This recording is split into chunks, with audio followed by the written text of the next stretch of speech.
Sunny and I are going to do a really fun project today. It's called Felting Your Pets. And today we're going to felt Stripey. And this is sort of a project you do just for fun. You can experiment with your pet's fur, like what kind of colors it is. We have a lovely white rabbit, but she doesn't like to sit still to be felted.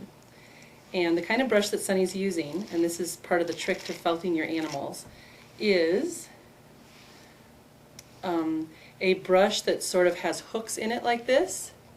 And this one I actually bought from Petco, but I found some later at the dollar Target section for, oh thank you Stripey.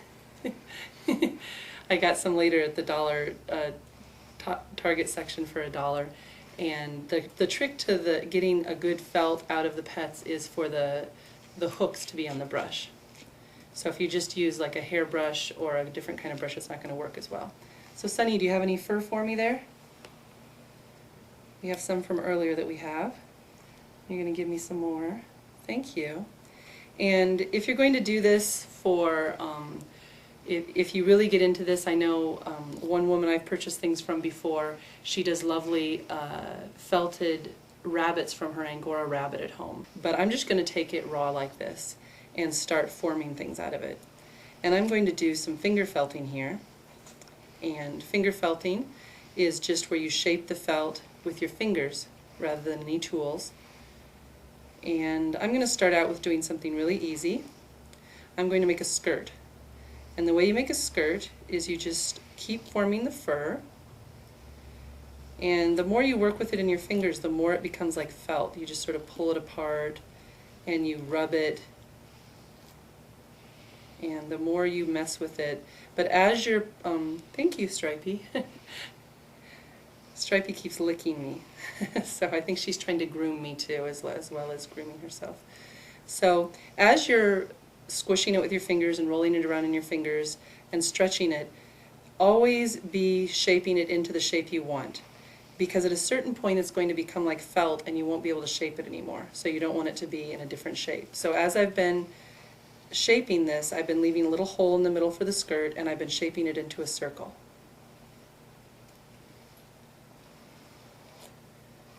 So this is, our cat is, as you can see, she's white and brown and black and a little gray, but when I felt her fur it turns out like a dark gray like this. So here we have the skirt, and then to make a nice waistband you put it on your finger, and this is something that Sophie taught me the other day. You put it on your finger and you put it down here,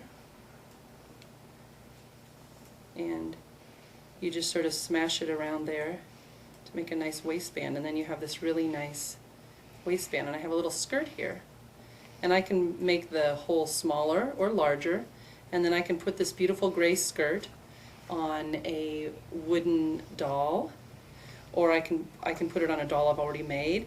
And since this is a gray color skirt, I think of this as more of a skirt for an old wise woman or something like that. This is also this could also be some a little cap for a doll. And oh, and this is an example of one that I already made.